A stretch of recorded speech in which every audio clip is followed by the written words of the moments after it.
Hello. তো গত ভিডিওতে তোমরা দেখলে যে আমরা একদম প্রতিমা বাড়িতে নিয়ে চলে এসেছি আর আমাদের কাঠামোও কাটা হয়ে গেছে। তো তার পরের স্টেপে কী হয়েছিল সেটাই আজকে তোমাদের সাথে শেয়ার করব। তো এখানে দেখতেই পেলে যে আমাদের বেদি সাজানো হচ্ছে এবং তারপরে প্রতিমাকে বরণ করাও হলো এবং তারপরে পুজোও শুরু হয়ে গেছে।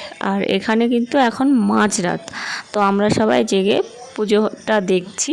পুজোটা কিন্তু 2:30টা পর্যন্ত হয়েছিল, কিন্তু আমি অতক্ষণ জেগে থাকতে পারিনি। এখানে পুজো শেষে আরতি চলছে আর এই ক্লিপটা আমি নিয়েছি রোহনের কাছ থেকে। তো যাই হোক, পরের দিন সকালে উঠে আমি আবার চলে গেছিলাম আর এখানে ততক্ষণে দেখছি সবাই এসে গেছে এবং প্রসাদ বিতরণও শুরু হচ্ছে। তো এবার আস্তে আস্তে আমাদেরকে প্রতিমা বিসর্জনের দিকে এগোতে হবে। তো এখানে বেদি থেকে প্রতিমাগুলোকে নামানো হলো এবং 2টো টোটো ডাকা হয়েছে। তো তাতে করেই আর কি প্রতিমা যাবে।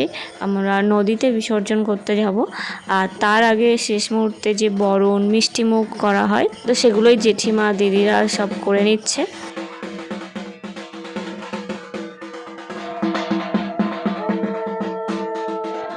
আর কালকে আমরা সবাই মিলে 108টা করে জবা ফুলের কুড়ি মালা করেছি এলাম এবং তারপরে সেগুলো মায়ের গলায় দেওয়া হয়েছিল। আর সকালে দেখো ফুলগুলো কি সুন্দর ফুটে আছে, সব দেখতে এত ভালো লাগছে।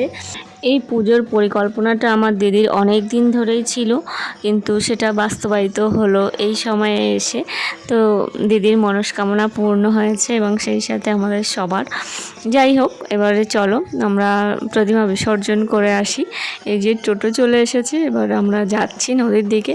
যে নদীতে আমরা জল সইতে গেছিলাম, গঙ্গাবাড়ি আনয়ন করতে গেছিলাম, সেই নদীতেই কিন্তু আমরা এবারে বিসর্জন করব। তবে যেখানে আমরা গঙ্গাবাড়ি তুলেছিলাম সেখানে কিন্তু আমরা এবারে যাইনি, আমাদের এখানে বিএসএফের পারমিশন নিতে হয়।